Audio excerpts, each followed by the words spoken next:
Hello engineers, welcome to the new video of the course, and in this particular video we are going to see the question that I had already asked you in the previous session, that is why the energy of each orbit or each shell is fixed, why it is constant. Okay, why it is constant and why it is not changing with respect to time. Okay, great. So I believe that you might have tried your best to to get the appropriate answer, to get the appropriate logic for this particular question, but now it's my turn to give you the proper answer for this particular question, that is why the energy of each orbit it is fixed. Okay, so for that let me proceed forward, and yeah, you see this is one atom. Okay, and I will just draw two electrons randomly, one which is present in the innermost shell and one which is present in the outermost shell. Okay, with this particular simple diagram we are actually going to conclude few of the things. Okay, so let me move this particular atom somewhere over here. Okay, so the very first conclusion that we can draw with this particular diagram of an atom, that is, this is one of the most important conclusion, that is the distance between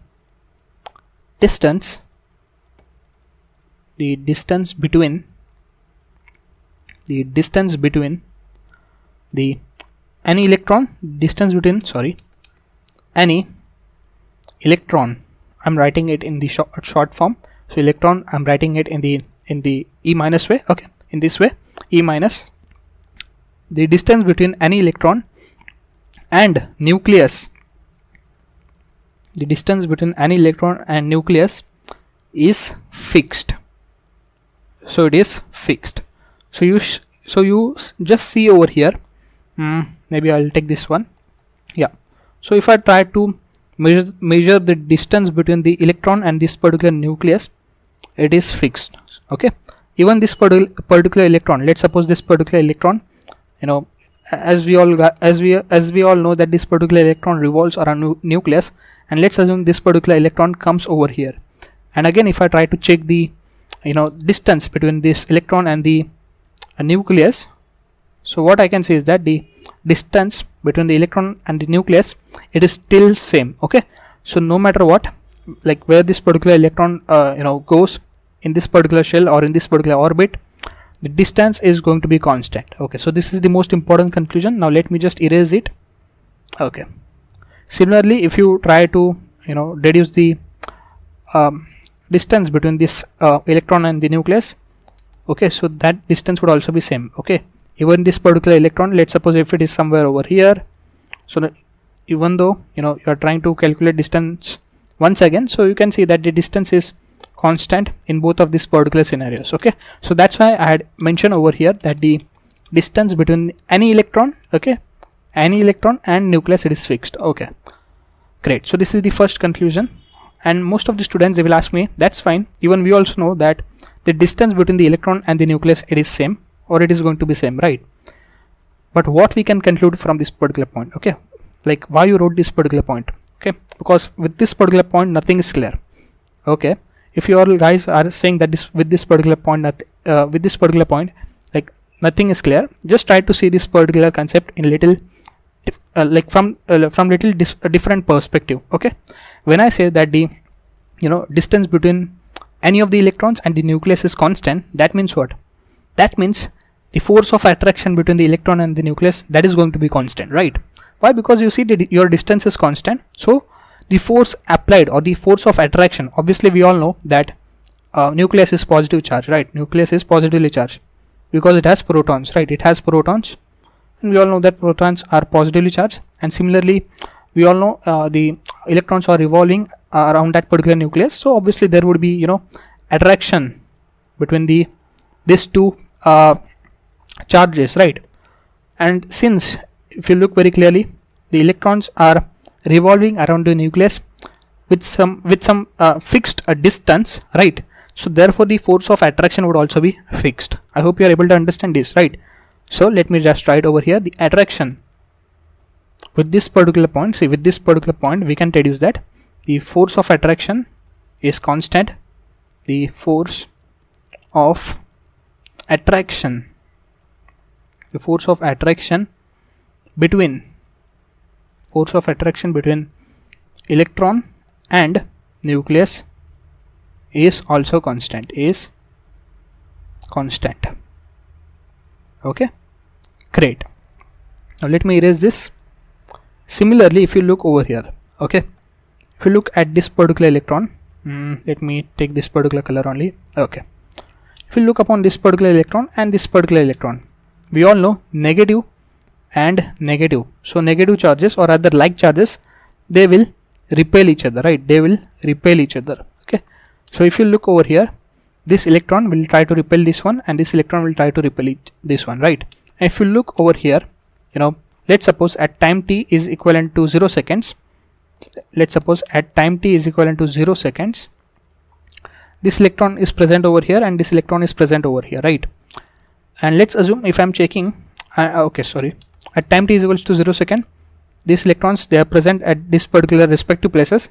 And let's suppose if I'm, you know, measuring the distance across these two electrons, so let's assume the distance is x. Okay, the distance between both of this particular electron, it is x. Okay, now let's suppose at time t is equals to 1 second, this electron, it is somewhere over here, and this particular electron, it is somewhere over here. And once again, if I try to check the distance, it is still same, that is x.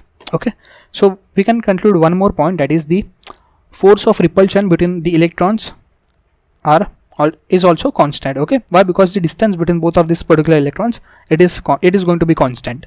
Okay, the distance between both of this particular electron, it is going to be constant, and therefore what we can conclude is, therefore we can conclude one more point, that is the force of repulsion between the electrons, the force of repulsion, between whom? Between the electrons, it is going to be constant. Okay, it is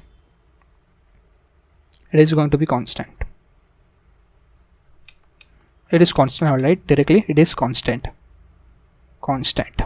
Okay, so now I know that most of the students, they will ask me, sir, like you ask us the question about the you know, energy of each orbit, right? Like the energy of each orbit, it is fixed. Okay, and then you are telling us about the forces, like the force of attraction and the force of repulsion. So like, is there any reason between, you know, between these 2 points, like the energy of orbit and the forces? I would say yes, of course. If you look very clearly in this particular atom, so there are just these 2 forces that are available, that is force of attraction and force of repulsion, right? Force of repulsion, right? So there are only 2 forces that are acting, okay, on this particular atom, and therefore because of these 2 forces, if you look very clearly, the energy is constant. Again, I'll come to this particular point again. I know it might have been to you all guys, it might face little difficult to understand this particular concept, but let me just write over here, since the forces are constant, let me just write over here so that everything will be crystal clear. Just a second, let me just move it somewhere over here. Okay, and now let me just write over here. So let me just write over here one particular point, and after, you know, finishing this particular point, I'm damn sure that you would be able to understand this particular concept in detail way, or you would be able to, you know, get the answer for this particular question, okay, with a proper reason. Okay, so let me just write over here, since the forces acting on electrons is constant, right? Is constant or is fixed, right? Therefore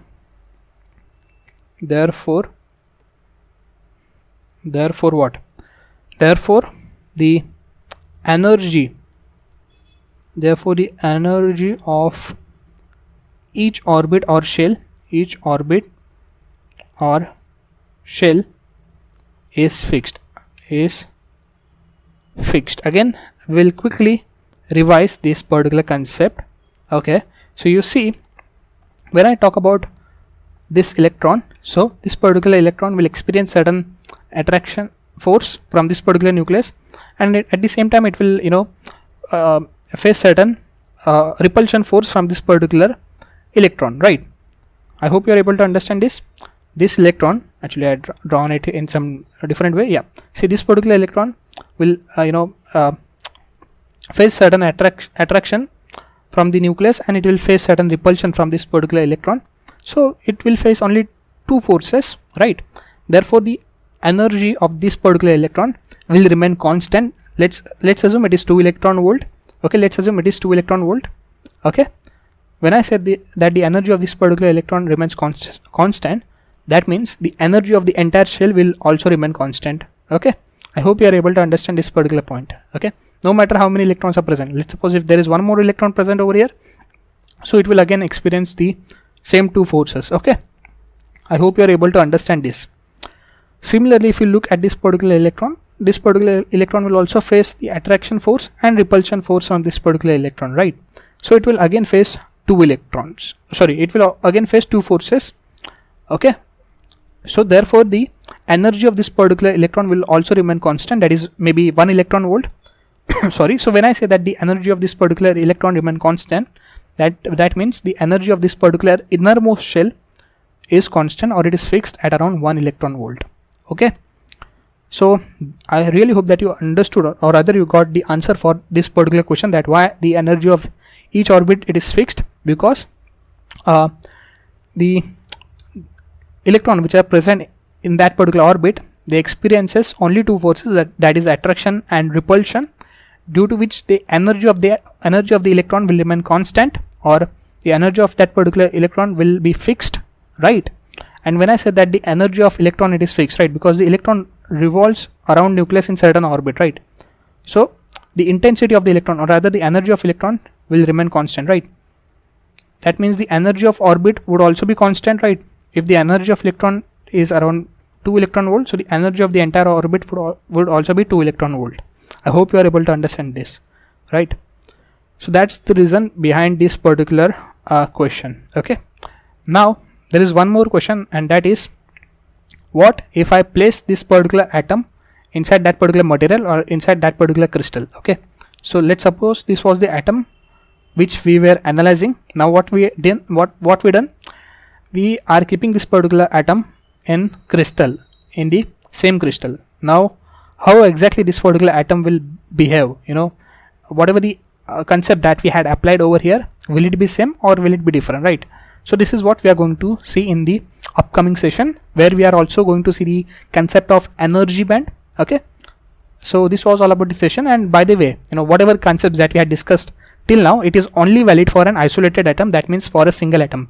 So up till here, see, up till here, whatever concepts that we had studied, up till this particular slide, it is only valid for isolated or a single atom. Okay, isolated atom.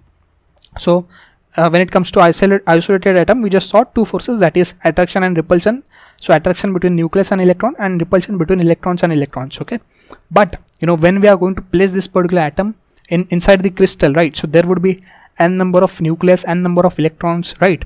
So how this particular nucleus and electrons of each and every atom, how they are going to influence the electron and the nucleus of the other atom. So that is what we are going to study, and after that we are going to plot the energy band diagram. Okay, so this was all about this session and the Bohr's law.